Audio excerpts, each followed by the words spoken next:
this is a crucial part of our year. Virgin Media Business today support more than 40,000 small businesses in Sohos today with the services and the solutions that we provide. I mean, looking into that market, it's a real passion for Virgin Media Business to help startups and small businesses grow, and therefore a competition like Pitch to Rich is a real commitment, and it shows a real commitment to that kind of market space. And you've got some great partners on board as well. Tell me a bit about their roles within the process. Well, yeah, I mean, so this has been a 3-month competition. It's been absolutely, the response to the campaign has been huge. 2,500 entrants, as you saw, sort of 685,000 people kind of voting. So the overall thing has really kind of come alive. This is the 4th year we've done it, and this year we've taken it to a new level.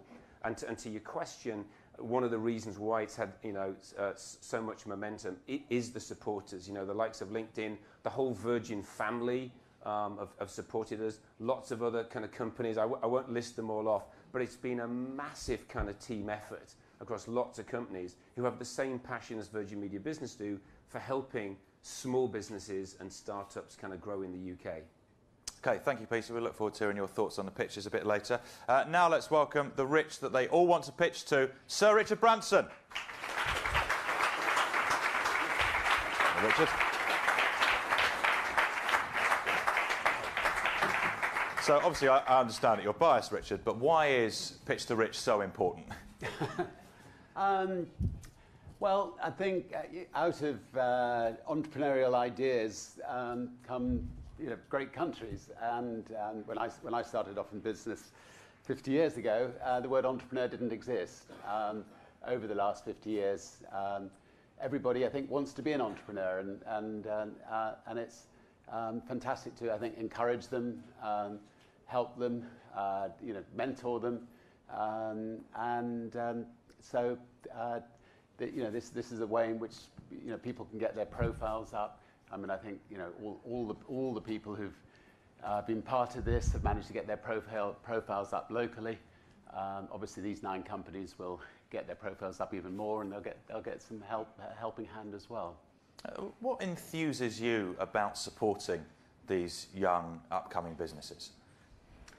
Well, I remember when I was 15-year-old, just struggling to get started, and I found one family friend who was a mentor would help me with the figures at weekends,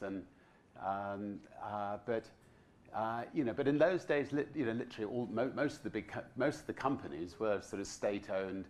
There just wasn't that sort of entrepreneurial zeal. So it's just wonderful to see a wonderful building like this, just to see the way the world has changed, and how much better the world is as a result. And entrepreneurs are making lives better, but they're also beginning to use their entrepreneurial skills to try to solve the problems of the world. And I think with determination, we can get on top of most of the problems of the world, and a lot of that will be people using their entrepreneurial skills to do so. You mentioned that there are many more entrepreneurs these days. That given, ballpark figure, how many people pitch to you in a year? I would say it's thousands, but. I've had the elevator pitch. I was riding in the Cape Argus bike race, and I would have people riding up alongside me, and I'd be struggling up this hill after 25 miles, and people would start pitching, and it's a good time to pitch because you're so shattered. You just thought, I'll invest, just leave me alone. The famous smile comes out, but it's sort of a slight grimace by that. Well, very much looking forward to hearing your thoughts too, Richard. Now, please welcome Justine Roberts, the founder and CEO of Mumsnet. Hi, Justine. Great to have you here, Justine. Mumsnet is all about, I guess, the value of community. What do you think it is that makes the British public engage with some businesses over others? Well, I think businesses nowadays have to be a lot more human than they used to be, and they have to be prepared to engage and have a personality and a voice. And the era of sort of broadcasting your message is over. I think it's much more about engagement and having a conversation. So it's something that, you know, Richard's done for years, but other businesses have not been so good at. But I think the ones that we really relate to are ones that have a bit of humanity. And what made you decide to get involved with Pitch to Rich? I suppose, you know, I'm fascinated in this area. I'm hoping to nick some good ideas. I mean, nick's not the perfect word, but okay. And really, I suppose, you know, I quite wanted to meet Richard. So, yeah. Yeah, hands up who that applies to. Yeah, okay, fine. Now, please welcome John Oringer, the founder of Shutterstock. Hi, John. How are you? So, John, you've built a hugely successful global business in Shutterstock, but I assume that there have been obstacles and difficulties along the way. What have been the big lessons that you've learned in overcoming those things? Yeah, there are always obstacles. I think the biggest thing to realize is that you know kind of the direction you want to go in, but if you try to assume that you know exactly where you're going to end up in business, you're wrong. And you kind of have to take those moments, interpret them, iterate as you go along, and kind of be okay with the fact that you don't know the answer to every question when you start. I think that's the most important thing. I guess that photography was a big part of your life before the business, and kind of relating back to what Justine was saying, is it important nowadays to have a real passion for your product, for your business? Yeah, I definitely think so. I mean, I was a really bad photographer. I took the first 30,000 photos, and I realized as the platform became more and more popular, I needed to get better photographers in. So what happened was I started to recruit other photographers, and it became a marketplace. And so that's the part I really enjoy, is building that kind of network effect, building the marketplace, and getting that communication loop in there so that the right content is created and the people that are buying the images are communicating back to the creators, and it creates that kind of viral effect. That's kind of what drives me.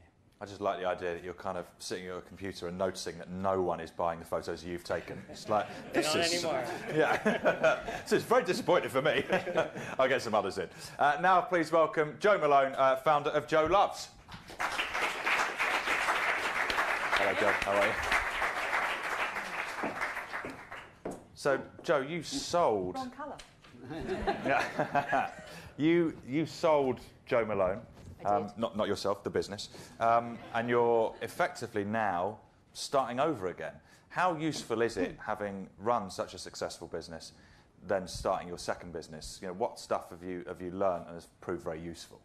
You have a track record. So when you've done something very successful, that's what people look at you and remember. But starting all over again, it was like taking the telescope and flipping it round the wrong way. So I was standing there with 4 fragrances in my underwear on a global stage. And it was, there were moments that were very tough, and I wanted to quit. And just that entrepreneur within you just goes, I'm not going to quit today, I might quit tomorrow. And I think that's where a lot of entrepreneurs, they have the courage to live through another 24 hours and the landscape changes. So is that one of the important things then for you, kind of having an attritional capacity to just keep going even in the face of adversity and when you sort of feel like quitting?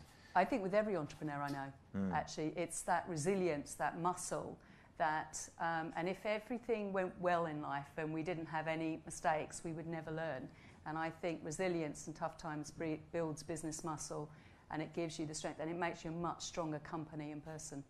Okay, well, obviously looking forward to hearing what you think about the business muscle of the 9 businesses we're going to hear pitched today. Now, welcome our last judge. He is a supermodel and he's an emerging business mogul. David Gandy.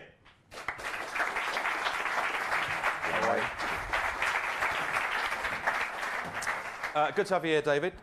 So you are now investing in and supporting several small businesses. When you're scoping for new opportunities, what kind of thing are you looking for? It's got to be the idea, first of all. It's got to be something I can relate to, instantly sort of see the potential and something I can hopefully help with, to bring in teams, to bring in expertise, PR, marketing. But I buy into the people. The people are very important. they are the people that are actually going to run the company and have that drive and to keep on going. So you've got to believe in them as much as you have to believe in the product. And I found out sort of the hard way that products are, it might be a great idea, but suddenly the people that are working on it don't have the strive, don't have the heart that they thought they didn't, and people can quit very easily, and you need to exactly sort of invest in the people as well as the product. And the fit for you personally is very important. It has to feel like something that you either know about, feel you can bring something to, right? Something just excites me. I think your heart will tell you, you'll sort of tell yourself, instantly you'll know if you're interested in something, if you can relate to it. Everything's really come from I've invested so far is either from fitness or from fashion, from foods to You into fitness at all? I have been known to be down the gym once or twice. But so it was really common. I've sort of seen the platform within sort of men's fashion, which was LCM, which I think you know about, which has been there for 7 seasons, and getting to know the younger brands there and how, seeing at first hand how difficult it is to be taken seriously, to take investment, to get the expertise. And that's why I wanted to help out with a couple of those guys. A couple of those have been very, very successful, and so hence why I'm here. Great. Just before we get our pictures on, any last words of advice to giving a good pitch, Richard? You can say no. Sorry. That's right. Just do your best. Just do your best, guys. It's fine. OK, so we're going to get started with the 3 pitches from the startup category, which is all about businesses doing great in their early stages and with a huge amount of potential. So let's welcome the video for our first pitch. Oh, go on. A good bribe. A good bribe, or be cycling up a hill with it. Yeah. OK, so let's welcome our first picture of the day and their video. Are you in the way?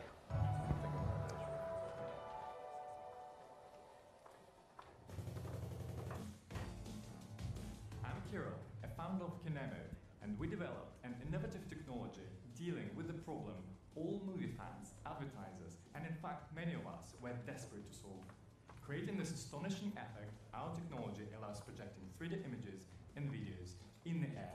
We've been awarded top 3 British inventions of 2015. And we believe we can open a new era of displays. Amazing holographic shows of Michael Jackson. Holograms have been around for years, but do we actually see them around a lot? Due to huge costs and bulkiness, holograms still remain something exotic and rare. We're Kinemo, and we created a new and affordable holography for mass market. And here it is.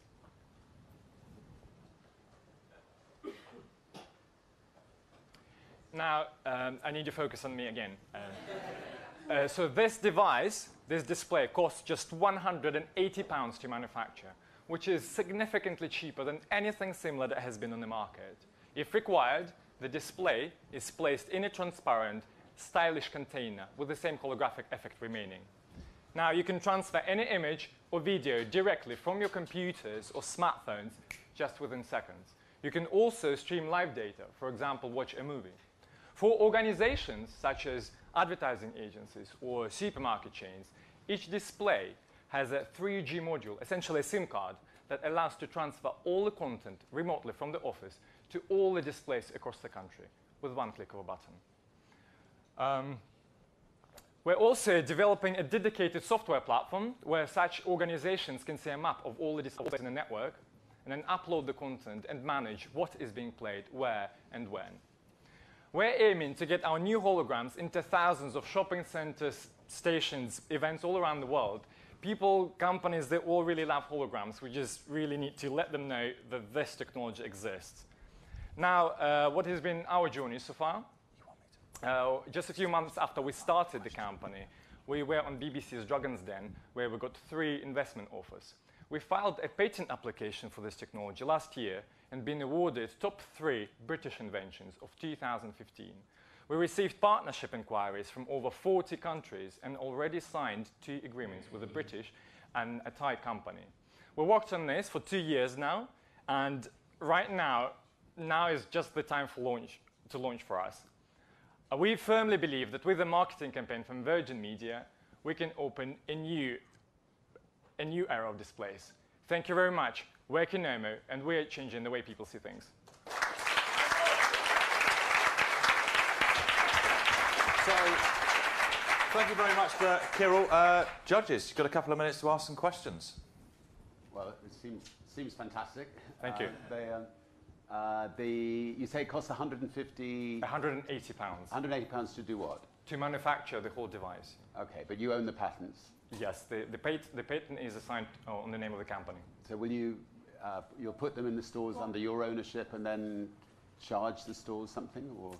Yeah, well, essentially, display is just a fantastic tool to attract people's attention and also display anything that needs to be displayed in this mesmerizing manner. So our target market is really any company that deals with lots of people, physically, not online. So any company that got present on high street, events, exhibitions, and of course, advertising agencies.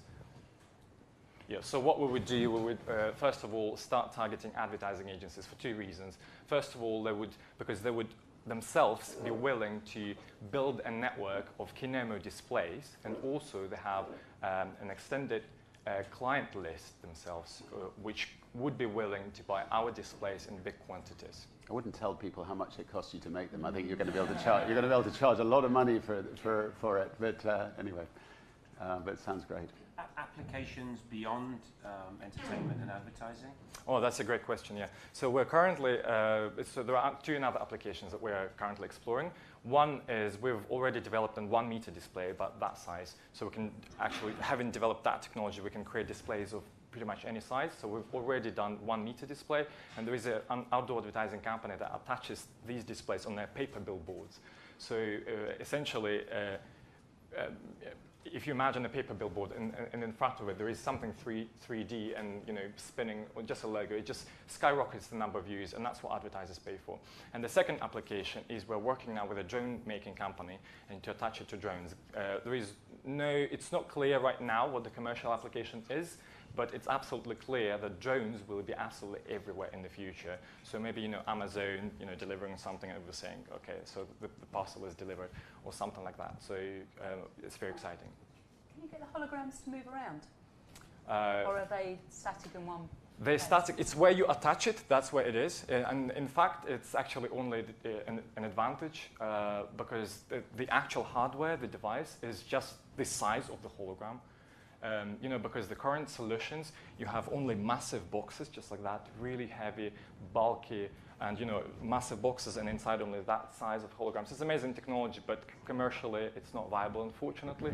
And also from a production point of view, the standard holograms is really complicated procedure, whereas in our case, it's literally whatever you've got on your computer, just transfer, and it just works. So the size of the hologram is in reference to the size of the propeller going around there. Yeah. So if you want a huge screen, you're going to have these huge propellers that are going around. Exactly, but it doesn't have to spin that fast because you can add the extra LED arrays. Anything you have on your computer, you film this video, can then be in like a 3D hologram in front of you. Well, or are there limitations? Yeah, right. So you can transfer any format, any media format is supported. But then to do a 3D, something 3D, so it has to be rendered in 3D. But this is something standard that all advertising agencies do. It's just very standard.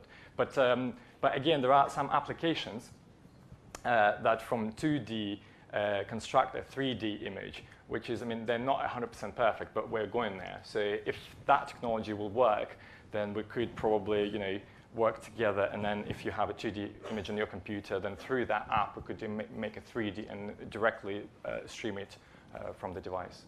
Okay, we're going to have to wrap it up there because we're quite short on time. But thank you very much to Kirill and Kinomo. Now on to our second picture in the startup category.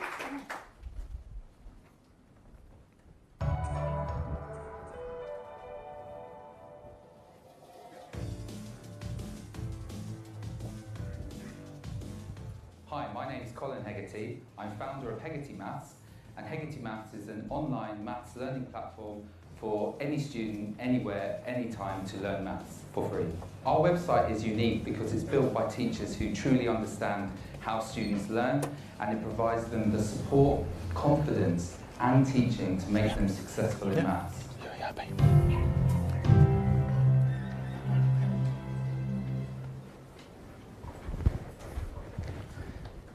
Isn't it tragic that maths is the subject that makes many children feel there are some things in life they just can't do?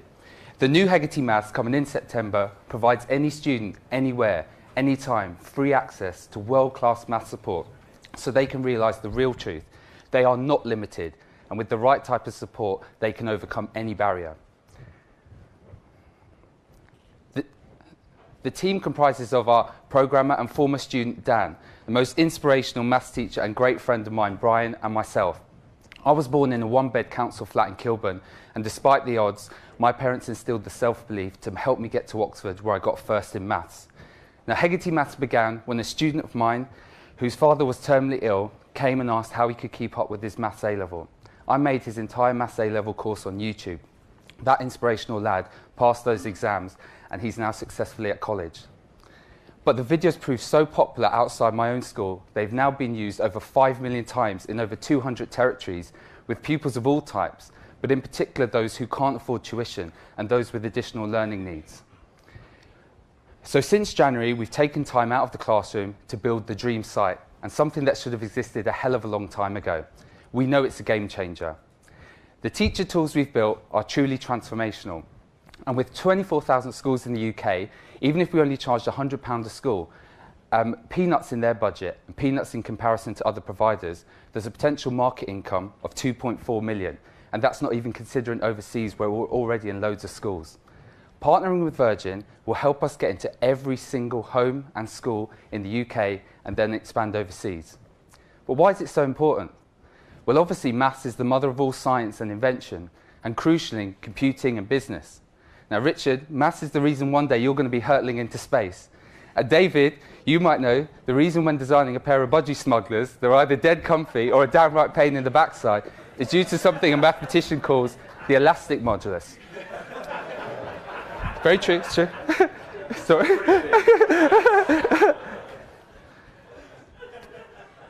But in all seriousness, maths is something that often changes people's lives in a negative way, making them lose something so precious, their self-belief.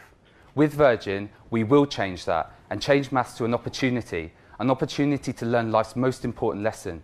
You can succeed in anything you put your mind to, no matter how difficult it may seem. Thank you for your time. Thank you very much to Colin and Hegarty Maths. Who wants to start with a question? Yes, Justine. There are quite a few, learning tools out there. Yes. What is different about your approach? Yeah. Is it a personalised approach? What is it that you do differently? Okay, thanks for that question. So Hegarty Maths provides YouTube videos for the complete maths curriculum. Nothing else out there is complete, but it also provides assessment that is, one, complete, one, consistent, and secondly, connected. And let me just explain connected, because I brought the picture for connected here.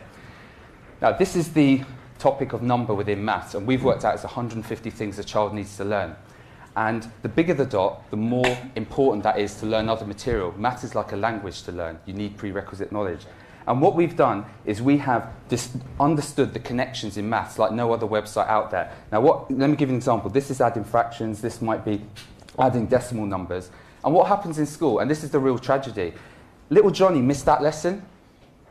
And that's why he can't do that, and that. It's not because little Johnny's thick or anything of that nature. That's all you've got to tell a child. It's because they missed that lesson. Najma missed that lesson. And what we've done is we've codified maths into this way, and no one else has done that. But more importantly, simplicity is the highest form of sophistication, Da Vinci said. We have made this headache, it's a bit of a headache, simple and easy for a child, parent or teacher to understand and use. Okay, and on your revenue model, just very quickly, you're going to sell it to schools. What Yes. about parents? Is it free to access to kids? The reason I made this is to level the playing field with access to highest quality maths tuition, simple as that. I will never charge parents, I will never charge students. We are already used in thousands of schools. In the UK, in Dubai, in Australia already, and that was from work that myself and Brian did in my upstairs bedroom when I was knackered after a day of work. What we've built now, we can sell to schools. We've got schools using it, raving about it, thinking it's awesome. But why will they pay if it's available for free? Very good, because the teacher tools we've got. So the teacher can monitor everything that a student ever does. Nothing else lets you monitor everything they type. How long they've watched the video, how many times they've done the assessment. The roadblocks are the key for the teacher. If the roadblock knows little Johnny missed that lesson, then they can fix it. And that's what our site does, and that's why you pay for it. I mean, the market leaders in 70% of UK schools, and it's charging £600. The reason we're charging 100 is we want to change lives. We want to get into every school. We don't want a dogfight trying to get in there. We just want to be there. So it's like a cost of sales, really. Rather than charge 600 and have 500 pounds of salespeople trying to sell it, just give it for 100. It's a no-brainer. Okay, one more question. How many schools have signed up so far? So currently we're used by 3,000 schools a day. 3,000 students a day, and schools we've got about 1,100 schools across the UK using it. We've got a huge presence in Dubai, Australia, Ireland, and places like that. But the old site, the site that has got the 5 million views, is just amateur. This site hasn't been released yet, and it won't be released till September. So we've got 15 schools trying it, and they love it. So pretty much they're buying into this platform that you've developed. Yeah, they're going to buy into that platform that we've developed. developed. That's what they're buying for £100. Yeah, exactly. I'm sorry, just one quick question. Go on. Any plans to do anything else other than maths? Yeah, thanks for that question. I'm so into teachers. Teachers are what's going to change people's lives. I know great teachers. This thing would work amazingly in languages, but Duolingo already exists, and that's pretty awesome. So, but physics, science, it's perfect. The stumbling blocks are the key for learning. And so I've got physics teachers lined up wanting to use it, but I'm going to get maths right first, right? Get maths right, and then we'll get the other subjects right. Why couldn't you have been around 50 years ago when I was... I wish I was. All right, thanks very much to Colin Hegarty Maths. Let's move on to our third pitch.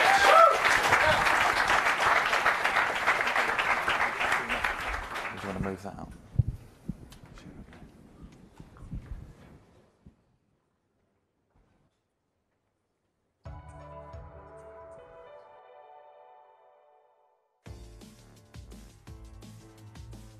I'm Jem Nisa. I am the co-founder of Cauli Rice Limited. Cauli Rice is the very first convenient, ready-to-heat version of the global health food phenomenon, cauliflower rice.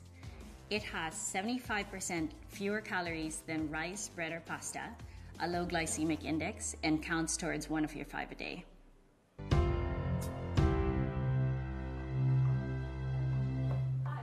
Sorry, I'm a bit nervous. Right, okay. Obesity is fast becoming a global health issue. Over 60% of adults in the UK and the US are overweight or obese. In China, obesity levels have doubled in the past decade. Obesity has been identified as one of the major reasons for heart disease, type 2 diabetes, and even some forms of cancer. And it's because of health concerns such as these that dieting has become a part of everyday life. And if you look at the kind of diets people do, most of these are low-carb diets. Now, what is the problem with carbs? Simple carbohydrates like white rice, bread, or pasta can cause your blood sugar levels to rise. And if you consume more than your body burns, it tends to get stored as fat. While there are healthier alternatives like brown rice and quinoa, these aren't low-calorie or low GI. Hundreds of new low-carb products have come into the market, but so far, none of them have been able to give the same full meal satisfaction that you can get from a plate of rice, bread, or pasta until now. Homemade cauliflower rice has been making the news. It's been mentioned by people like Jamie Oliver for tasting just like rice, but without the calories.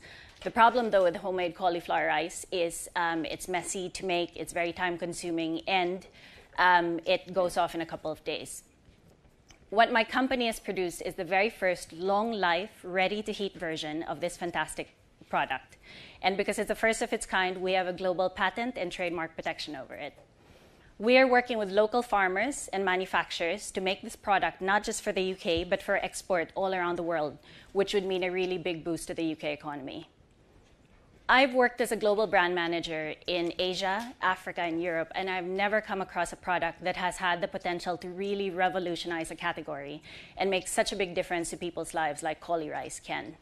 While we've been lucky enough to raise funds to launch Cauli Rice in over 1,000 supermarkets in the UK in the coming months, what we don't have is the budget to do a big advertising campaign to tell people that we exist and where they can find us. Winning Pitch to Rich can really give us the opportunity to maximize our first mover advantage on a product that we worked so hard to create. And finally, while we're up against some amazing businesses, I think what would differentiate Cauli Rice is the fact that there's absolutely no product like us in the market today, and that we deliver both social impact and commercial opportunity. Thank you. Thank you, Jen. Who'd like to ask a question? Well done. Super pitch. I've been practicing like mad. You did a great job. Commercial opportunity, have you sized the market? Yes. So the size of the ambient grocery category for carbohydrates like pasta, rice is a 1 billion category here in the UK. Microwavable rice meals are 2.6 billion in the UK. Both of those categories are 6 times bigger in the States, where we're already in talks with retailers to launch there in the next few months. And again, that's just the UK and the States. This is a global opportunity, not just in developed markets, but developing markets as well. So yes, we think that sky's the limit, really. It sounds fantastic, but Thank you. Why do you have to put sugar in it? There's no sugar in it. Oh, good. That's all right. No. It's so that product is think of it like a pouch baby food. There's no nothing artificial in it, no preservatives. We've worked hard to keep the traffic lights all green in 2 of the flavors. Some of them have branched into the slightly into the orange for the flavored variants. But if you want everything that is with no salt, we never use sugar in any of them. Then you can go for our original variant or our other variant, I think the Mediterranean. I'll buy it. Sorry. So we've worked really hard. Now, the tricky thing is we are going to be selling this. So we're launching this in next month. And we are going to be on the rice aisle. So one of the tricky things is we want to be competitive with microwave rice, which is the biggest product in the category. And they sell, the market leader sells at £1.69. We've worked really hard to sell this at £1.99. We don't have the same benefits as rice, which bulks up with water by like 10 times. But for me, the vision really is there's so many people that need this. We've managed to get 10,000 new followers in the 2 weeks that we've campaigned to get this product out. So it just shows how many people are waiting for it. So we want to make sure everyone can afford it. And is rice the only thing you can make with it, or could pasta be made? Could it be expanded or not? We are looking into a few other points, but I think the great thing is when we started with cauli rice, it's just because if you look at Google, there are already 1 million search results. Everyone's talking about how amazing it is because it tastes just like rice. So I think we thought we'd start there. It took me 3 long years to develop this long life product with a food technologist, and I think now we finally got it perfected, and all the supermarket buyers we've approached have been extremely happy with it. So Justine, sir. I mean, it's obviously a brilliant product. Thank you. I have no doubt about that. But it does strike me that there are some massive food companies that are going to take this and run with it and have huge marketing budgets. And much as Brilliant Virgin can help you, do you not need more scale to really compete in that market? Well, we have been lucky enough to raise quite a bit of money to get into do a nationwide launch here in the UK and get us into some major retailers in the States. We've already had some of the largest retailers in the world who are housed in the States voting for us and saying that they're just waiting for this product to go. But the thing is, the critical thing is we need this marketing campaign because we've already had news of multinationals trying to sniff around and trying to do something. It's covered by a patent, but we don't have the big budgets and deep pockets that multinationals have. So this would be extremely helpful for us. Okay, what year? Yes. What's patented? Yes, not the pouch, but the process of making it a long life product. So it can actually go into rice meals and other products. That's a pretty expensive thing to do, is to patent something globally, because I know how. Yes. So who backed you to do the patent? We've had amazing support from the government. We've had grants from the government to help cover our patent. We've had a grant because we are working with local farmers. We've had this a grant called the Agritech grant, which is helping because we're helping boost the local farming. Cauliflower sales have gone down by 80% since the 70s, and they feel like with a product like this, it can really help boost. So they've helped us pay for a factory that is actually going to be big enough, has the capacity to start us selling this into major markets around the world. Okay, I'm sorry, we're going to have to wrap it up now. I'm sorry, John. Okay, that was your pictures in the startup category. Big round of applause. Fantastic ideas in there.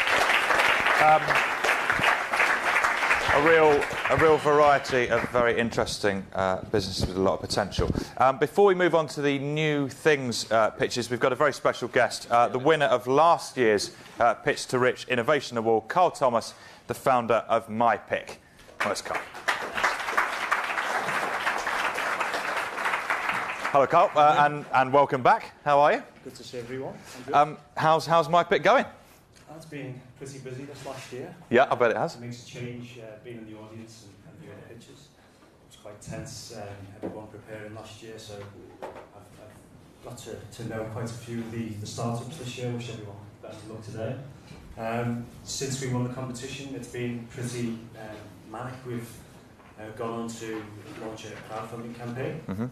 We successfully raised over £300,000 seed investment from the public and a lead investor in Asia, which has been great. So now we're just aiming to scale the platform.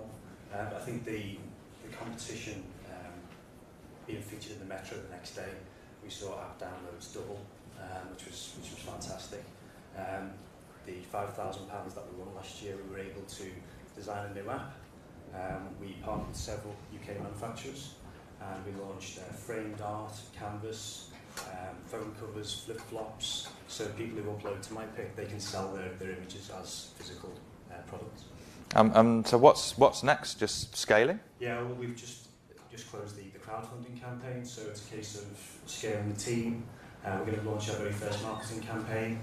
Hopefully partner with this guy, Shutterstock over here, so at some point. Maybe get David to mould some of our t-shirts on there. But yeah, just a case of scaling the platform and maybe launching in Asia in 2016. Well, congratulations. Good luck with it all. Thanks very much for coming in again, Carl. Cheers.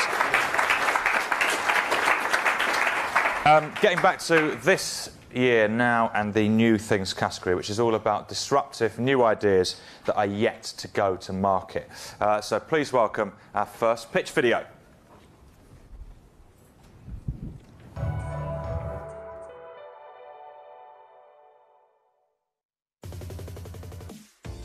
I'm Jeff Patterson, and along with Oliver Dutoy, co-founded a company called Forex. Forex has digitized currency exchange and created a brand new market, a self-service market where people can chuck coins and notes into our machine and exchange them for cash. Our machines only take up less than a square meter of rental. We don't employ any people, which means all these savings are passed on to our customers. No commission, no fees, and our rates are far better.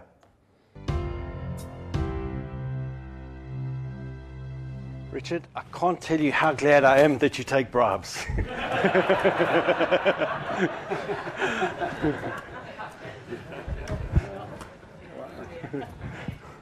That looks more than that one. No, you've got more than the rest of them, so you get the small one.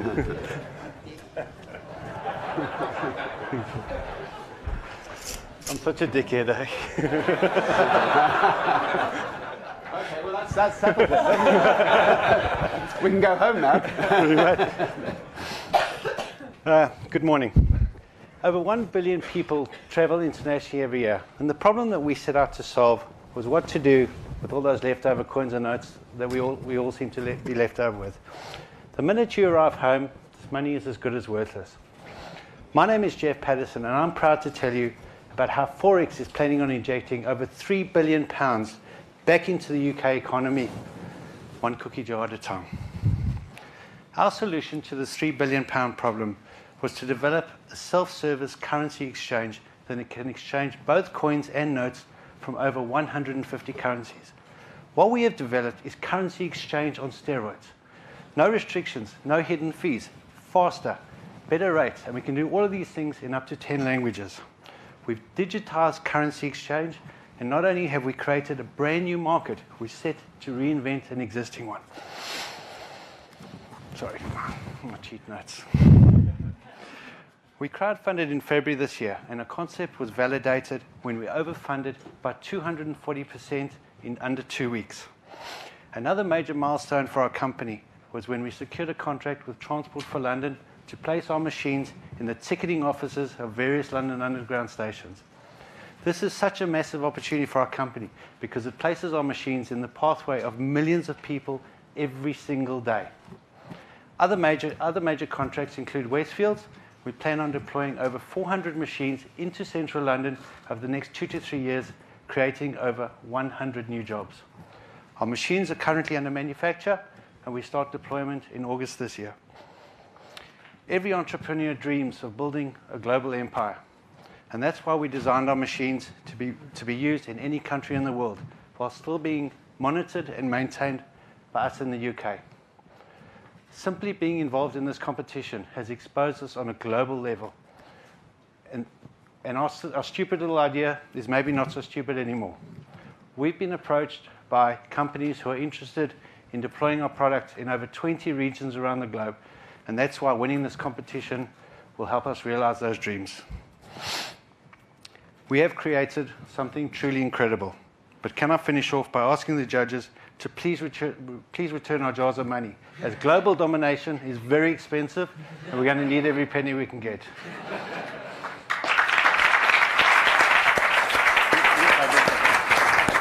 Thank you. He wasn't joking, he wants his money back. So who's got a question for Jeff? John. So in our business, fraud has always been an issue. It's kind of this cat and mouse game where we're always fighting against it. When it comes to someone using counterfeit currency, how do you fight against that in all of these currencies? Yep. So there was paramount to us when we started. What we look for is we've developed image recognition technology that not only looks at the image of the coin or note, but it looks for 5 other things that are unique to only that coin or note. So unless it matches all 5 criteria that makes that coin a fingerprint on its own, it simply passes through. We cannot accept a counterfeit. Cool. Do you do every currency? A couple we don't do because obviously there's problems with repatriating them, but at the moment we can do about 176 currencies. Some of them, like Turkish lira, we go back 3 issues. So if you've got an old one that's no longer in use, we do that. We also do all the old pre-euro currencies like Deutschmarks, pesetas, that are all sitting around. We can exchange those too. How current are the rates? How do you do that? We upload the rates every single day, and our rates we're trying to make as good as possible, but better than the High Street Bureau de Trade is. About 30 years ago, my wife said, "Richard, look at all this loose change in your top drawer. Why don't you just take it off people as they leave Virgin Atlantic planes?" Yep. And we've been shaking people ever since. I'm a bit worried that if this is successful. Richard, we didn't want to affect that charity market, so there's a feature on our kiosk that you can donate part or all of your donation to a charity, and we've managed to sign up so far UNICEF and 5 other fantastic charities. So we think we can actually give back more than you guys are doing at the moment. Yeah, Yeah, so try harder, Richard. keep up, Richard. A matter of interest, I bet you the British Airport Authority have said no because they make so much money out of currency exchanges at the airports. And if they have, you should scream about it because they ought to allow it. Yeah, we haven't approached airports because we believe when you come back from Bulgaria, you'll only carry a small amount of change. But when you get home, you'll dump that into your cookie jar. Yeah, okay. And then when you travel to work every day, and that's why we approached London Underground, we'll get you once a year with the big jar as opposed to... Can you really just tip it all in, all mixed up together? All mixed up. So it takes an image of each and every coin, and we can image 10 coins a second, and it doesn't matter in what order they go through. And how often do you have to fill up the machine with money? We're hoping very often. Right answer. Okay, we're going to have to wrap it up there, but round of applause for Jeff. Now on to our second New Things pitch.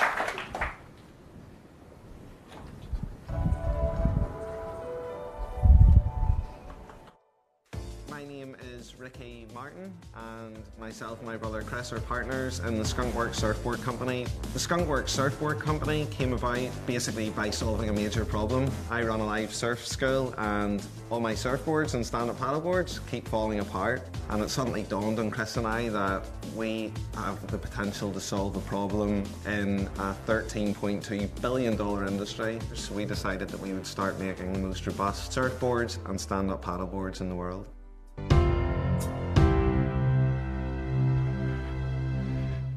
We aim to shake up the surfing industry.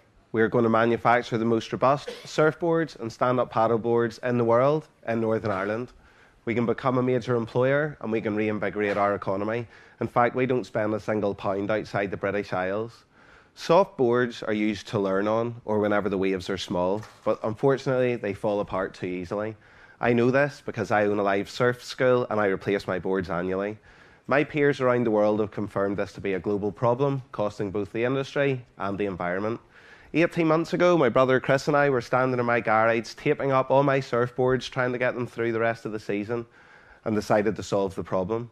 We realised that the main flaws came down to the use of adhesives and poor quality materials.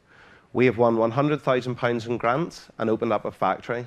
We've employed 2 other people, and we have invented a patent-pending heat bonding technology that completely eliminates adhesives, and it makes the bonds on our board one of the strongest elements of the board as opposed to the weakest. We've introduced brand new robust materials to the market, and we're the only manufacturer in the world to use only 100% recyclable materials. We flew out to California last year as part of a tech mission from Northern Ireland to show the industry leaders our technology, which was terrifying, but they really liked it, and they've asked us to come back in January this year to show them a market-ready board and open up some licensing conversations. These conversations have already started in both South Africa and Australia. The industry is worth $15 billion, and we will initially target a $500 million sector within that. We've had requests for over 200 boards already, and our customers haven't seen a prototype yet. That shows you how big the desire is for this product. Our team is fantastic. Thomas and Steve came to work for us full-time for free, Monday to Friday, and had weekend jobs to supplement their income, such as there was desire to be part of this. Winning Pitch to Rich will allow us to get to market more quickly. We will employ a full-time engineer who's sitting ready, waiting to join our team. He will ensure that our processes and our machinery are as up-to-date and as efficient as they can be. He will also allow us to continue conversations we've already started about moving our technology into other industries. We can become a major employer in an area that has desperate need of it, because we have not developed a product in the hope that there will be a market for it. We have developed a product to fulfill the needs of a global market that already exists. Thank you. Thank you, Ricky. Who wants to ask the first question? Someone has to. 500 million sector? That particular sector is what out of the 15? Okay, billion? so that's basically the sector that provides soft surfboards and soft paddle boards to the world within the overall $15 billion surfing industry. Until a couple of years ago, a soft surfboard was limited purely to beginners, and to be honest, a surfer with any sort of standard at all wouldn't have been seen dead with one. Luckily for us, a few years ago, some of the top pro surfers started to use them whenever the waves are small, and suddenly that market's just totally changed, and it's opened up to almost every individual surfer. That's why when we spoke to the industry leaders last year in California and told them what we were doing, we thought they were going to laugh at us, to be honest, and they got meetings set up immediately. So the desire for this product is there. Just unfortunately at the minute, or fortunately for us, there's no one that's really fulfilling the needs of it at the moment. Why do you think that is? Why do you think some of the other the big guys haven't done this? Well, the big guys are now looking at doing it. They've seen the potential in it. One of the big problems has been that while people have tried to introduce new materials, they've all been put together in the same way, and they're basically 4 elements of the board are glued together, and one property of glue is that it will naturally deteriorate over time. Surfboards have a really hard life. They're on a hot beach, then in cold water, on a hot beach, cold water, they get dragged along rocks, and that glue will deteriorate rapidly, and as soon as that does, your surfboard starts to come apart. So I think we're the first people that have really tried to look at it at a completely different angle. And we've been really lucky, actually, because we're not engineers, and some of the things that we were trying to do at the start, engineers we were talking to said, you can't do that, that won't work. But because we weren't intelligent enough to realise that, we ploughed on. And so I think that has allowed us to develop a technology that maybe other people have looked at and just dismissed as impossible. What's your big dream? My big dream is to... I've two really. One, from a perspective of being from Northern Ireland. Our country's been on its arse for a long time, and it's starting to stand up again. And it's not standing up again because of politicians. It's standing up again because of industry, and because people are coming in and investing money in the country, and people are starting to really dream big again. And we've got some really good success stories, and we think that we can become one of those. And when we were going through the voting for this, Northern Ireland got behind us, and I'm not exaggerating. We had businessmen ringing up, offering to pay for advertising campaigns for our votes because we they just wanted to see Northern Ireland work again, and it is working. So that's from one perspective to do that, and from another perspective is to make our brand a global brand because we've got the potential to do it. Our forecast figures for year 4, for example, are 5 million.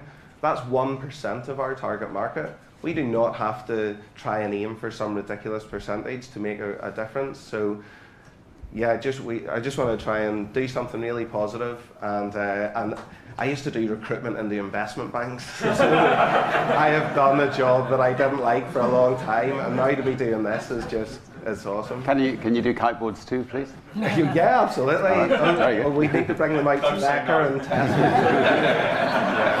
Okay, thanks very much to Ricky. Now for your third and final New Things pitch.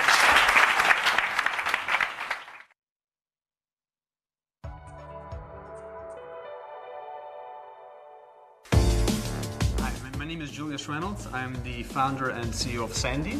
Sandy is a mobile app for Android and iPhone that enables you to find people who are traveling and can help you deliver parcels from where you are to a place where you need them delivered. It's a complete innovation in parcel delivery business because it turns the travel routes of people into delivery routes. And very often you will find that people will be able to deliver for you faster, cheaper, and in a friendlier way than the major courier companies.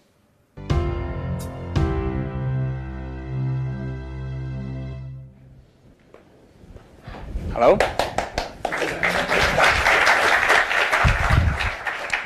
My name is Julius Reynolds. I'm the CEO and founder of Sandy. And before I tell you about Sandy, I want to ask you 2 very simple questions. First of all, have you ever been given an item by a friend and asked to deliver it, bring it to someone else somewhere else? Ever? Yes. Yes. Good. 2, would you like to get paid in your everyday travel? When you go to work, when you go on vacation, when you just travel on the weekend, when you go see your mother-in-law in Cornwall. Would you like to get paid when you do that? Yes. Wonderful. Well, Sandy is a mobile app that connects people who are traveling from point A to point B with people who want to deliver parcels from point A to point B. People use the app to agree on what items to deliver, for what price, the item, delivery point and pickup point, and the time and date of delivery. More than that, every Sandy user is rated and reviewed. Users review and rate each other, so you know that when you log into the Sandy app, you get a service which is reliable, safe, and secure. The global courier market is worth about £200 billion a year, and if you add on non-express deliveries and deliveries of bigger items, it's about $320 billion. At the same time, every day, 5 million trains, almost 5 million trains, journeys are made. The average car drives 9,000 miles every year, and the average person walks 188 miles every year, and that's only in the UK. Imagine being able to turn all the travel routes of people into delivery routes for one another. For example, if I have a friend in Montmartre and I want to deliver something to him in the evening, it's too late to use a courier company. I tap into Sandy, I find somebody who lives maybe 500 meters down the road. He's going to Montmartre tonight. I give him the parcel, he's traveling there, he can deliver it there in a few hours. What courier company can do that? I would like Sandy to win Pitch Rich for 3 important reasons. First of all, we need to boost our marketing efforts to increase our user base. Our bigger user base means more people, more travel routes, which means we're more effectively competing with the big name courier companies. 2, we need to make the Android version of the app because we've made the iPhone version up to now. 3, we'll be launching our beta version of the app in 2 weeks, and we need to work on the feedback that we will receive on user. That will take funds. My vision is for Sandy to revolutionize parcel delivery, giving people more options to deliver their goods and giving them the option of earning money for traveling in their daily life. Winning Pitch Rich can make this happen. So let's make today the first day of the delivery revolution. Thank you. Thank you, Judith. Who's got a question? I have.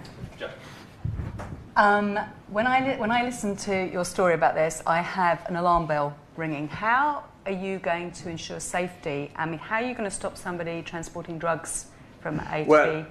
First of all, we rely on the good wisdom of the users. Then we rate and review the users. They rate each other. I don't think anyone would be stupid enough to use something which is traceable electronically for illegal goods.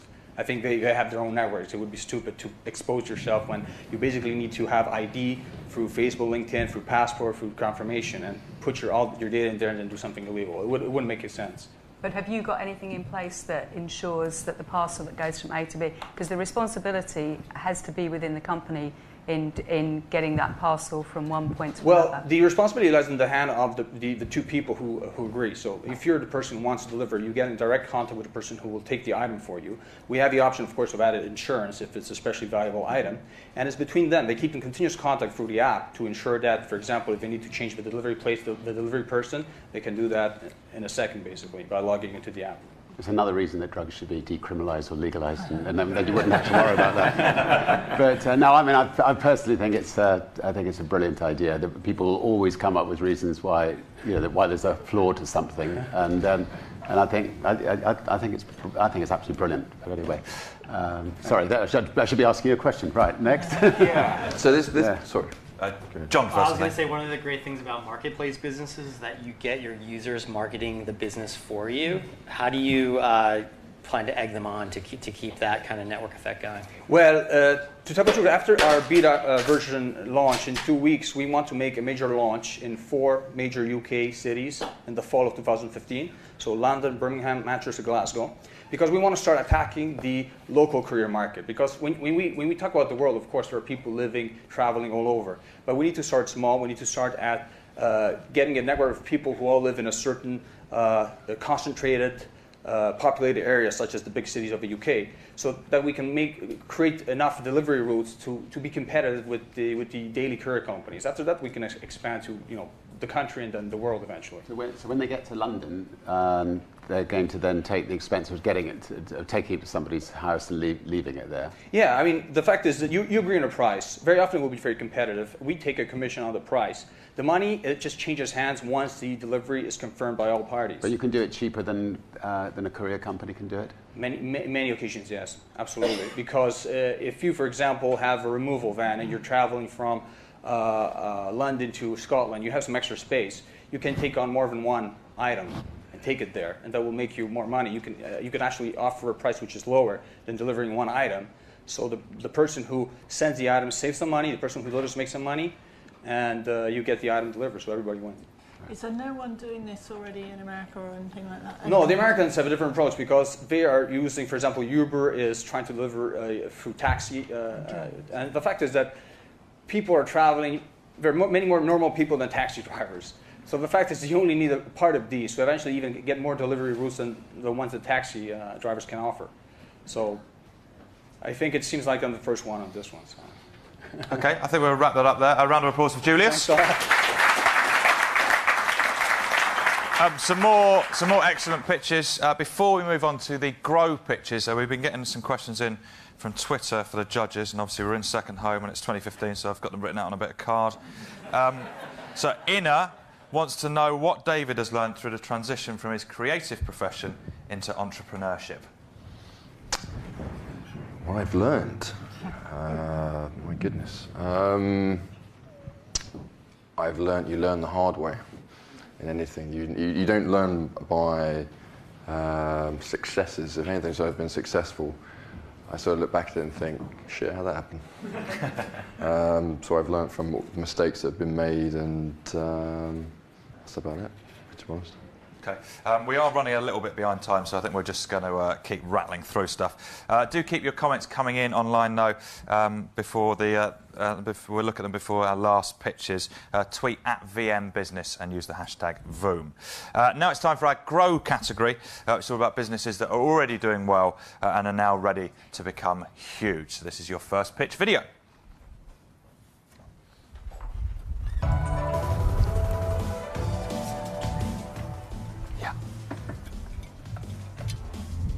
My name is Dan Cluderay and I'm the founder of ApprovedFood.co.uk. Approved Food buys short-dated food and drink. We buy it cheap from brand owners, manufacturers, wholesalers, and we pass it on to our end consumers, which are families all over the UK and Europe. We look like, from the outside, a low-tech company, but we're in fact a very high-tech software development house developing innovative solutions.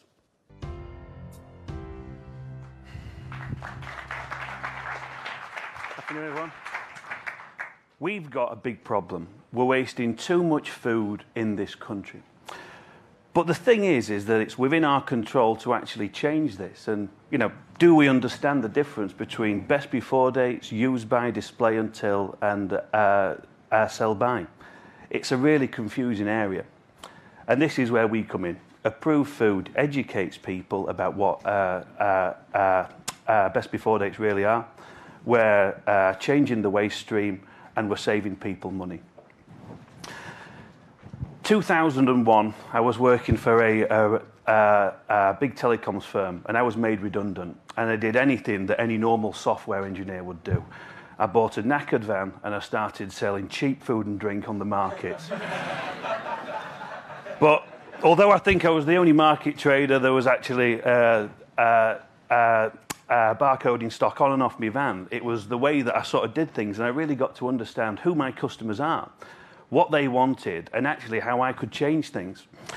So in 2008, I took that market stall online, and now 7 years on, I've got 50 people with me.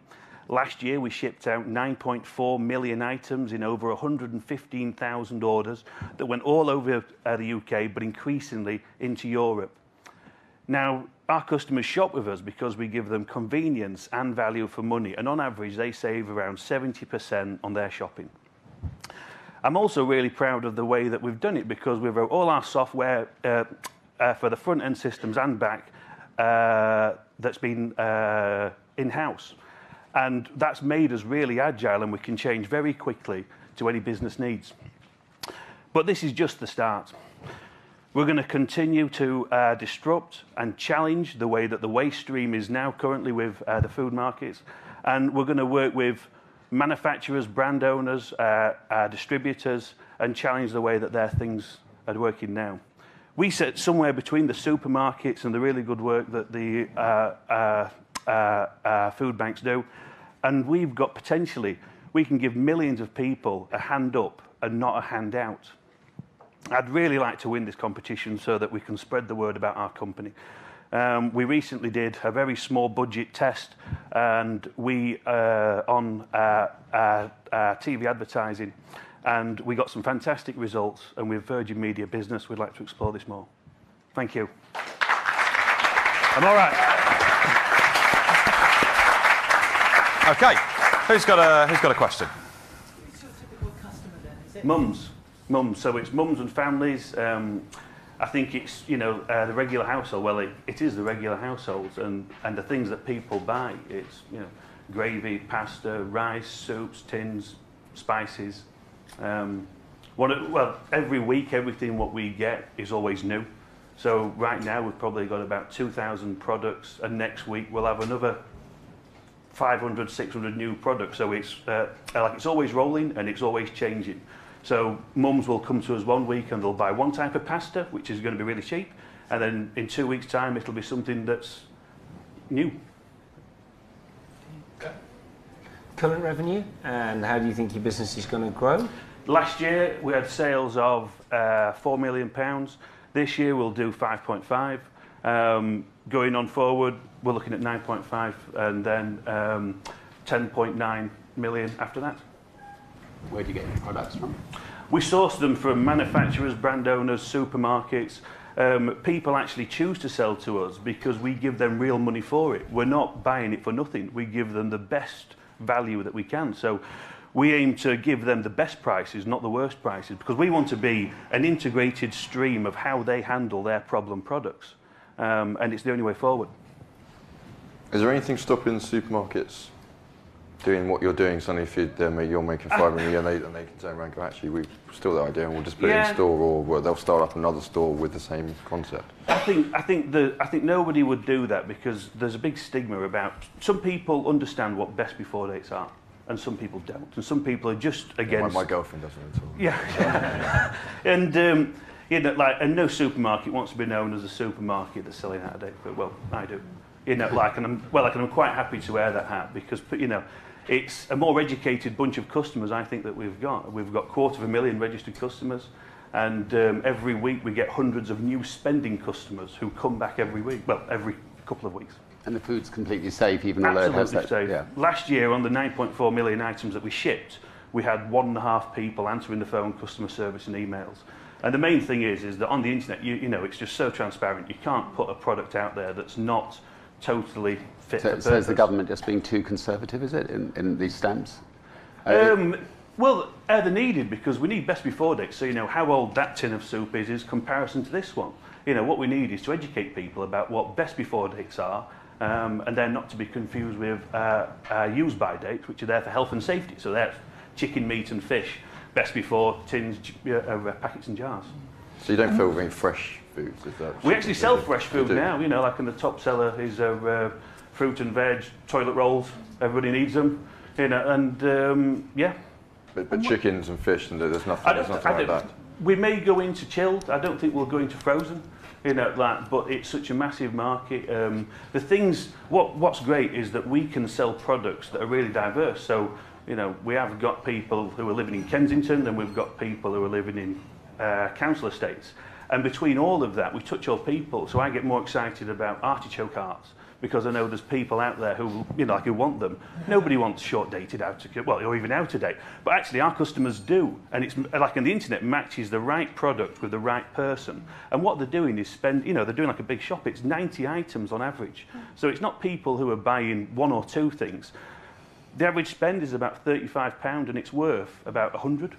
And that could pick you any order, and you know, and that's what it looked like. Would this food otherwise go to food banks if you weren't filling this? No, it wouldn't go to food banks. Well, it might go to food banks, I suppose. Would it go to landfill? Maybe. If we weren't in place, I was the first person to do it in the world online. Everybody said that it wouldn't work. You know, sort of feels nice now that we've kind of cracked the model and we have got something that can scale. We recently moved into premises that are 60,000 square feet, and we're in a position now to grow. We've got the software systems, we can scale, we've got the people, training, all the parts are in place. Every time that like a new batch of people hear about us, they always buy in, you know. And what we're selling is actually common sense. We're not selling anything, you know, once you can explain to people what we actually do, it sort of clicks. Okay, sorry, we haven't got any more time on this. Sorry. Got a round of applause and move on to our second pitch.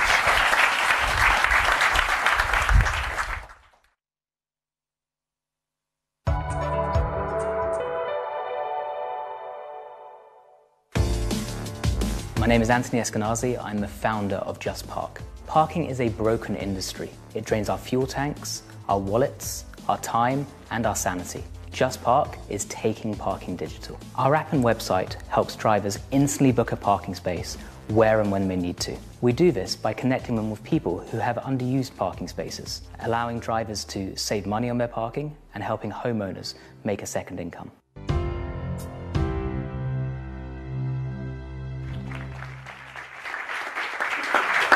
Morning, judges. Good morning, everyone. I've got a quick question for you.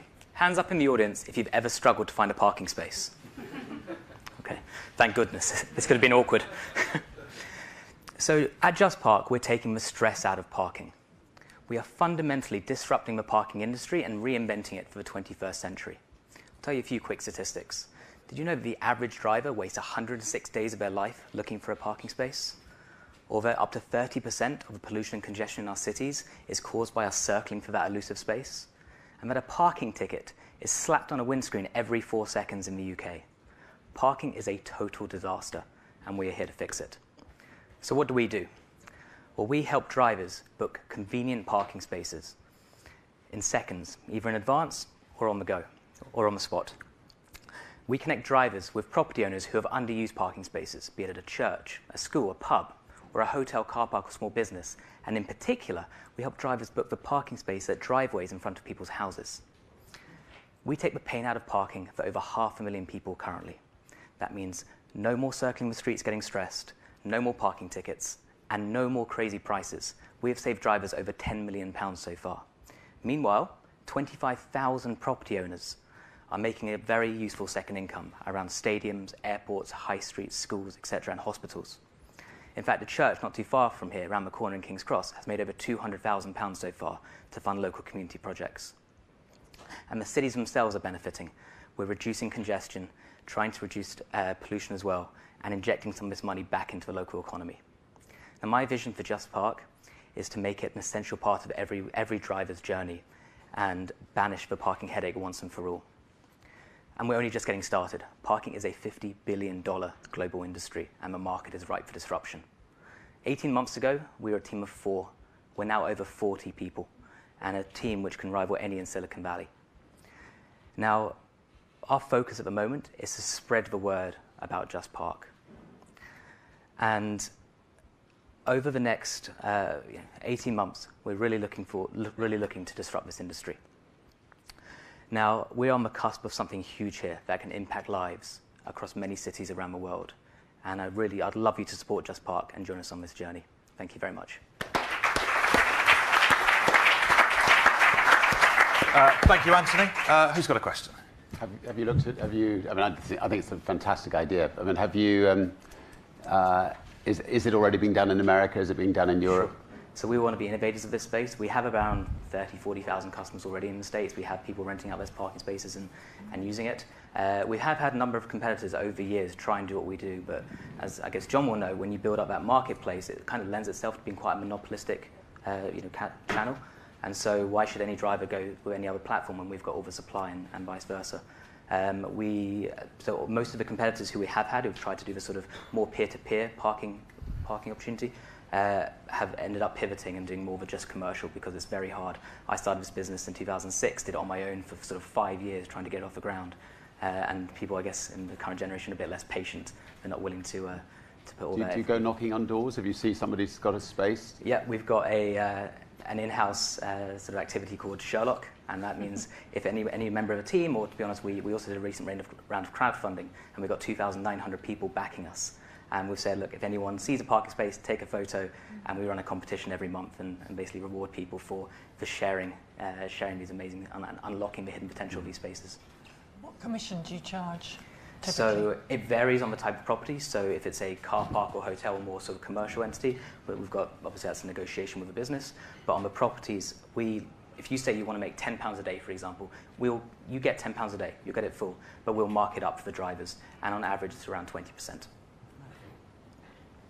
Are you profitable? Is it short and long-term parking? We're focusing very much on short term. You can book anywhere from 5 minutes, but also, let's say if you're commuting every day and you want to book a guaranteed space, and that's what's really important. It's not just it's cheaper, but it's a guaranteed space, it's really convenient, and taking, again, the pain and stress out of parking. People are using it for commuting, and therefore, yeah, they'll book sort of on a monthly basis. So you're collecting the payment, and then you're making We're collecting all the payment, and it therefore allows us to obviously process refunds if there are any problems, etc.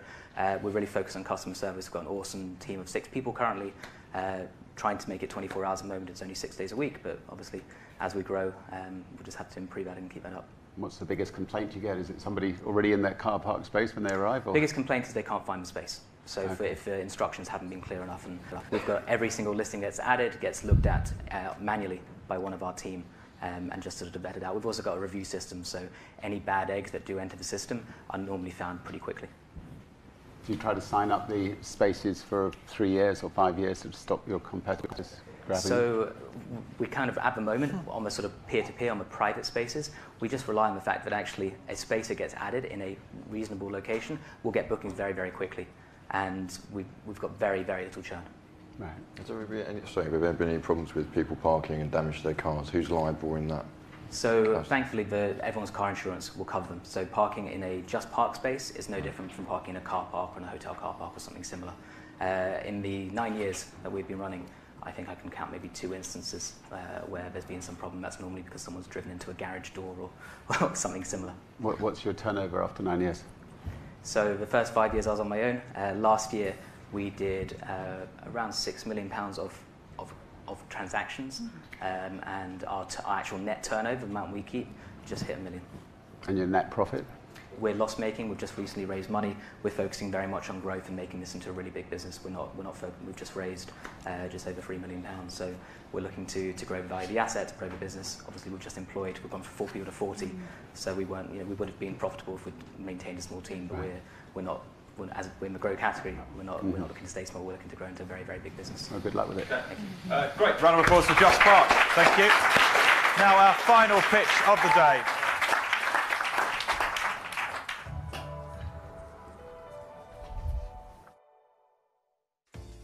my name is Andrew Hunt and I'm co-founder and managing director of Aduna. Aduna is an Africa-inspired health and beauty brand and social business. Our mission is to actually create demand for underutilised natural products from small producers in Africa, starting with the extraordinary baobab fruit.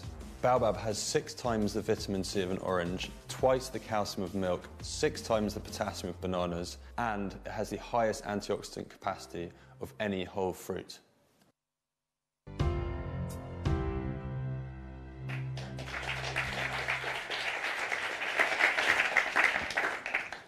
Today is a day of possibilities, and I'd like to share with you a possibility so powerful it could transform the lives of 10 million women in rural Africa. I like to call it the inspiring possibility of baobab. 10 years ago, I was working in advertising, investing all my energy promoting products I didn't believe in. My lack of purpose led me to clinical depression. Until one day, I got a random invitation to volunteer in the Gambia. The amazing thing is that after just 3 weeks, I came back to life. I ended up staying 4 years and won a UN award for my work with small-scale producers. I had become completely inspired by Africa and completely focused on how we could take this impact and make it both global and sustainable. And this brand is the answer. More than 25% of the world's botanical species originates from Africa, but less than 1% of what we see in the shops. Of all these extraordinary opportunities, the most extraordinary of all is the humble baobab fruit. 10 million households can supply this fruit from a crop that already exists, but currently goes majority to waste. The only problem here is that 95% of people have never heard of it. Aduna's mission is to create demand for small producers in Africa, starting with baobab producers. Since launching in 2012, we've taken baobab from complete obscurity to London's best-selling superfood, expanding into 1,000 stores in 15 countries. We've worked in partnership to create sustainable income for 2,000 women in rural Ghana, and we've been shortlisted for 3 Guardian Sustainable Business Awards. All of this has been achieved from my kitchen and living room. If we win, we will make baobab famous, enabling us to scale from the 2,000 women we currently source from to a potential 1 million in northern Ghana alone. It will also enable us to replicate our model with multiple ingredients, multiple formats, and multiple geographies. It will transform our business, and at the same time, potentially millions of lives. Aduna means life in Wolof, and the brand is my way of sharing what Africa gave me, which is nothing short of life itself. Right here in this room today, we can create the inspiring possibility of baobab, not just as a possibility, but as a reality. Thank you. Thank you, Andrew. Who'd like to ask the first question? Thank you. It's an amazing pitch. Can you tell me how you consume baobab? Sure. Baobab is the only fruit in the world that dries naturally on the branch. That also has a benefit. It doesn't need to be refrigerated. So our first product was baobab powder. It's a superfood powder. Superfood is the #1 fastest growing category in the $1 trillion global health food market. Our partners at Holland & Barrett have got 38% year-on-year growth. So the superfood powder is #1. You put it in smoothies and shakes. We've also released a bar, and we've got other formats coming out later in the summer, like teas and chocolates and all sorts of things. If you were to win the first prize, where would you think you should spend the money to raise the awareness? I mean, I have been an amazing team that we've got, including the global creative director of Hugo Boss and Estee Lauder, who volunteers for us, by the way, have been working on the Make Baobab Famous campaign, for the last 18 months, and we're ready to launch it in February to create a World Baobab Day in partnership with all stakeholders in the industry. Our plan would be to put the money behind a Make Baobab Famous campaign, a creative campaign that will create a transformation in awareness of baobab. Are there enough baobab trees? They take a long time to grow, don't they?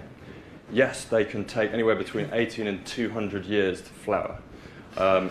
Yeah. But they sell. I don't. When I go to Africa, I just don't see a lot. There are a lot of them. Are there? There is a huge amount of trees. So just to give you an example, this is a fact from our partners, Fighter Trade Africa, who represent small producers in Southern Africa. In Zimbabwe, they consume locally 60 tons of baobab. They export 60 tons of baobab, and 20,000 tons of baobab goes to waste. That is one of 32 different countries in rural Africa that baobab is abundant. And so the ingredient that you're bringing in, you're taking into food, teas, chocolates, skincare, because of its benefits? Yeah. Thank you for asking. Because both baobab, and by the way, we don't just do baobab, we've also introduced moringa, which, Joe, you'll be familiar with. We may be familiar with. Both baobab and moringa have also got seeds that are rich in oils. At the moment, those seeds are a waste product of our production in northern Ghana. Yes, we've been asked by both Space NK, Liberty and Selfridges when we're going to have baobab beauty. We'd love to have your help with that. What sort of turnover have you got so far? We're a small business, and our turnover has been doubling each year. So we had about 75,000 in 2013, and it's doubled doubled the next year. This year we're on to probably do about 500,000, and we're currently scaling massively. So we're going from an initial 175 stores of Holland & Barrett to all 700 by the end of the year. As I said, we're in 15 different countries, and we're in some of the best retailers in those countries in the world. Are you still based in your sitting room in your kitchen? We actually moved out on the Monday before the semi-final began. So we moved out 2 weeks ago, and thank God. Before the divorce, or? I think we're going to wrap it up there. But a big round of applause for all of the people you've seen pitch. Thank you, Andrew. So we've seen an amazing array of businesses, plenty of potential in this room, clearly. Judges, what are your early thoughts? It's going to be a tough choice, right? They all look worried. Fantastic. Yeah, wonderful projects. So we'll go and fight each other behind the scenes, I think. Yeah. I think we're going to go and put you in a sort of padded deliberation cell now, so it shouldn't get too violent. Big round of applause for the judges. Going to go off and make their decision now. Thank you.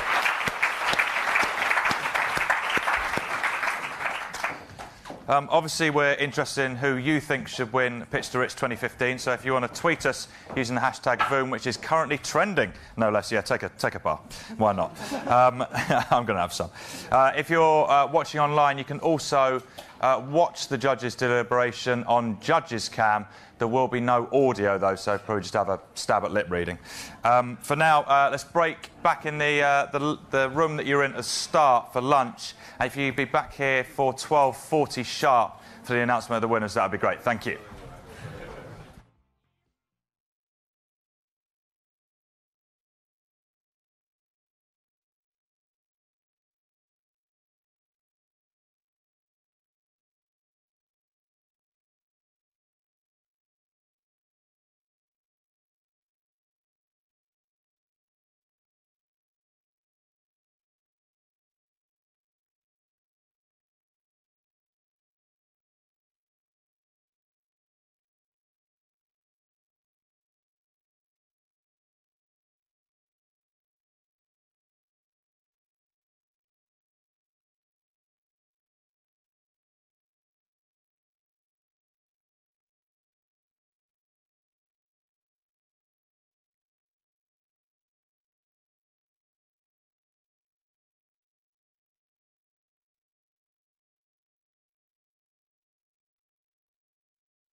So what, thousands of people watching online?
Not quite sure what the silence was about. Just building up, excitement and anticipation. Welcome back. Hope you enjoyed your lunch and met some interesting people. Thousands of people apparently are watching this online and very much enjoying it. Hashtag Voom has been trending on Twitter. Now, though, I'm sure you've all got your favourites, the people that you've picked as winners, but we're now going to find out who the actual winners are and get some wise words and decisions from our judges. Please welcome them back to the stage.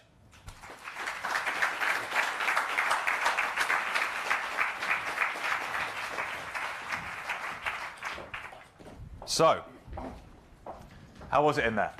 No fisticuffs, though. Yeah, good. You haven't fallen out horribly, have you? We didn't agree, but we got there in the end. But you got there. That's the important thing. Okay. Had to go to vote. Okay. Was there a lot of debate? Yes. I think there have been some incredible. I mean, everybody says this about everything, but we've got 9 incredible submissions. I think all 9 can go on and do really well with their businesses. But as always, there has to be a winner, and obviously we had differences of opinion. I mean, it was trying to work out: are we choosing who we think is going to be most successful? Are we choosing who's going to be most worthwhile? I mean, that was quite difficult. And in the end, I think we just decided we would go. We would go for who we think most likely is going to be the most successful in their business, whether that's the right approach. But that's whether we had to decide one or the other. Otherwise, we might have come up with different answers. Yeah, we'd be doing this at 10 o'clock at night, wouldn't we? Jo, what was the hardest category to call? Startups were kind of quite difficult. I think everybody did incredibly well, I've got to say, and it was. As we say, we all had differing opinions, so we all had a good debate next door. Were there any sort of themes of the businesses that you most liked? Was there things that were standing out in common, John? There was something about every business that was really amazing, and that's why I made it so hard. But we went through all the different features of each, and we got to a good conclusion, I think. And David, you seen any businesses you'd like to invest in yourself? I'm already on the phone to the accountants. Yes. Sorry, we've beaten you to it. Cause, Unlucky, David. Unlucky. Too slow. OK, so this is now the moment we've all been waiting for, the decisions themselves. First of all, Justine, I think that you have a comment overall about the startup category. The startup. Well, Jo said to me that listening to this, she was nearly in tears, and I felt that too. I thought these were 3 really amazing ideas, and you all had incredible passion. You all provided something that was incredibly useful. There's utility in what you're doing, and we saw that. And we thought all 3 businesses could change the world as well. So it was incredibly hard, and this was the closest category, I think. In the end, I think we went for one which we thought could be the most dominant in the sense of being a business that could be a global player. And so I'm not going to announce it because it's not my job. No, but it is... I've given a clue, a little teaser. It is your job, John. Please announce. This is a very difficult decision. In the end, we went with Kinomo, the hologram startup. Congratulations. There is your award. And Sophie, do you want to get up and have a photo with all the judges? Huge congratulations to Kirill and Kinomo. Come in the middle and have a picture. In the middle. Jump in, rub it in. Not sure I should be in this photo, but I'm in it. Okay. All right. Are you here? And obviously, congratulations to Kirill and to all the other finalists. All of them also have amazing prizes to console themselves with, including support from our partners, Virgin Startup and Accelerator Academy. So one last round of applause for those guys as well, please. Now we move on to the new things category. David, I think you're going to talk generally about the judges' thoughts. Again, 3 incredible pitches. I think one was sold to us straight away, but I said, as before, we're buying into the people, we're investing in the people as well. So Ricky, I had no idea about surfing, never surfed a day in my life. You had me eating out your hand by the end of your pitch. It was just amazing, chap. You should go into politics or something. It was incredible. Same Jeff, absolutely incredible idea. Julius, go and speak to the main man afterwards. He's your biggest advocate here tonight. He's still arguing, but there has to be one winner. So I think Joe's going to. Yeah. I was so struck by all of your creativity, your passion, and your resilience. But there is one winner, and it is 4X. Well done.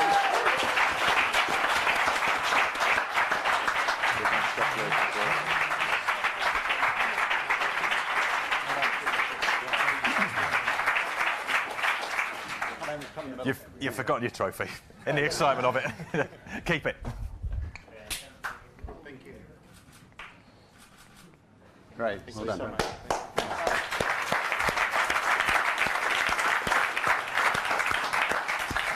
Congratulations to Forex, and again to all the other finalists who will be getting some excellent consolation prizes, including training from Seed Camp. So a round of applause for them, please.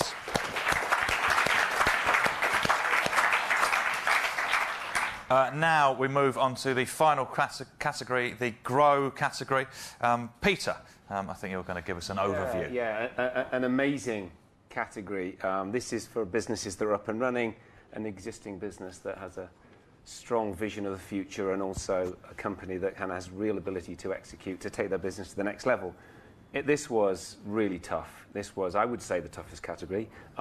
Basically, 3 just brilliant pitches and businesses that are in great shape and headed in the right direction without any question. Aduna with Baobab, a product from Africa that could change the world. Approved Foods, intercepting the kind of value chain to kind of take waste out and grow a really successful business and do good. And of course, Just Park, a business that's already kind of finding its feet and kind of growing.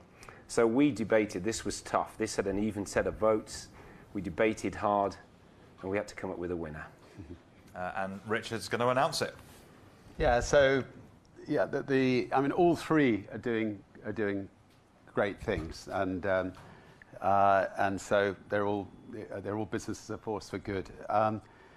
The one that we think could be the most successful is to do with the sharing economy, which is, I think, the future, or one of the big futures in business. It reduces pollution, it reduces stress, it avoids parking tickets, and it creates extra pocket money for many households. And the winner is Just Park. Congratulations.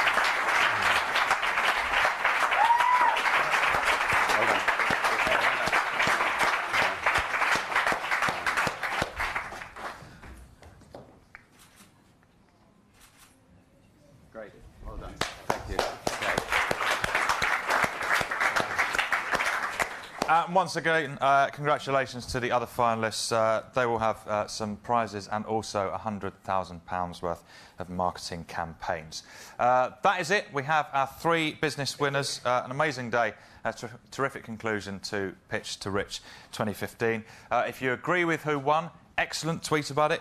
If you disagree, also excellent, tweet about it. Use the hashtag VOOM. Peter, is the competition going to be back next year? I'm going to put you on the spot. You bet. Bigger and bigger each year without any question. We're already starting to prepare for 2016 Pitch to Rich. We've even got a venue lined up. Great stuff. And Richard, do you think we'll be seeing the winning businesses vooming in the next year? I honestly think it won't just be the winning businesses. I mean, like, yeah, there were 1 or 2 that I voted for that didn't win, which I'd definitely love to get our Virgin team involved with, because I think you could probably do that as well, because well, we'll try. Anyway, it was a great event, and yeah, wonderful to all the team who've worked so hard on this one, and thanks everybody for coming. Brilliant. Yeah. And a huge thank you to all of our judges for the day. They're off. They're off. Thank you, Richard. Thank you. Thank you, everyone. Also, it wouldn't have been possible without all of the great partners, so just to thank them once again. Most of all, congratulations to all of the finalists and winners. Thanks very much to all of you guys for coming down. Hope you enjoyed it. And thank you to everyone who's got behind British business this year. Thank you. Bye.